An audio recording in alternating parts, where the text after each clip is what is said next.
Assalamualaikum warahmatullahi wabarakatuh. Kembali lagi dengan saya Siska Fatunisa di channel YouTube aku, Siska Fatunisa episode My Diary. Saya akan memberikan topik mengenai belajar dari pengalaman aku sendiri sebagai anak autistik ya. Sebenarnya saya ini sebenarnya agak kaitan dengan episode keduanya, tapi saya akan memberikan satu pelajaran pada kalian yang masih yang baik yang berpenyandang autistik maupun di anak autistik ya. Semoga maaf sebenarnya 2 hari yang lalu saya memang udah sikapnya agak bersikap agak aneh ya, terakhir malam-malam begini sering gerak-gerak sendiri kadang-kadang, tapi sebenarnya saya baru sadar bahwa gerak-gerak sendiri itu juga merupakan salah satu faktor pertingkah aneh ya sebagai autistik, tapi alhamdulillah saya mencoba untuk menahan diri. Begitu juga yang lainnya seperti empati, terus bergaul, sabar, diam, jadi maksudnya nggak usah kecang-kecang saya nyambung. Terus kemudian memang sekarang ini banyak penyandang autistik yang kebetulan bukan hanya di negaranya sendiri, tapi di negara tetangga juga banyak seperti saya. Tapi walaupun gitu, saya memang dikatain orang spesial sebagai belajar. Jadi kalian yang punya pengalaman sebagai autistik tuh, saya pernah sekali membuli teman yang sering membuli saya, tapi akhirnya saya sadar bahwa mereka itu sebenarnya bukan tidak mengerti. Mereka tidak mengerti kenapa aku spesial, karena aku tuh berbeda dari mereka yang penyandang di luar penyandang autistik, jadi mereka membuli saya.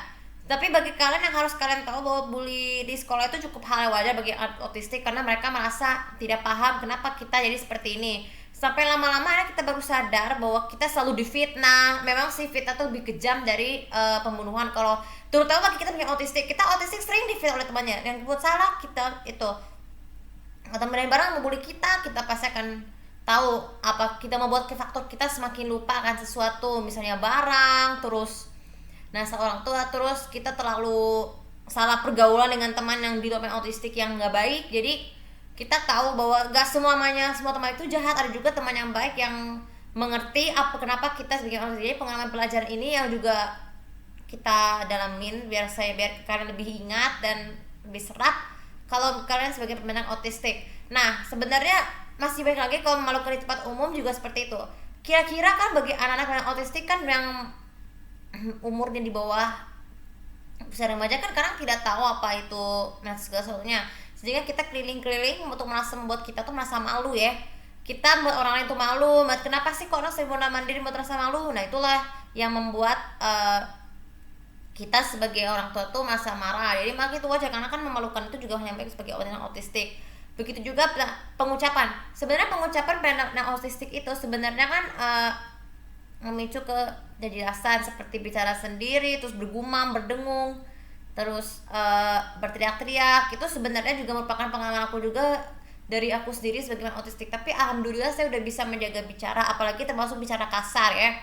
Sebenarnya selain bahasa gaul yang dilarang itu adalah bahasa sinetron. Sebenarnya kan bahasa sinetron memang sebenarnya juga merupakan salah satu kata-kata yang harus dari kedua bagi kita sebagai manusia, terutama kepada autistik, untuk menjaga bicara agar lebih sopan. Jadi makanya sebenarnya gak selamanya sinetron itu mendidik, ada juga yang membuat pengaruh ke arah pedofilia, materialistis, terus ada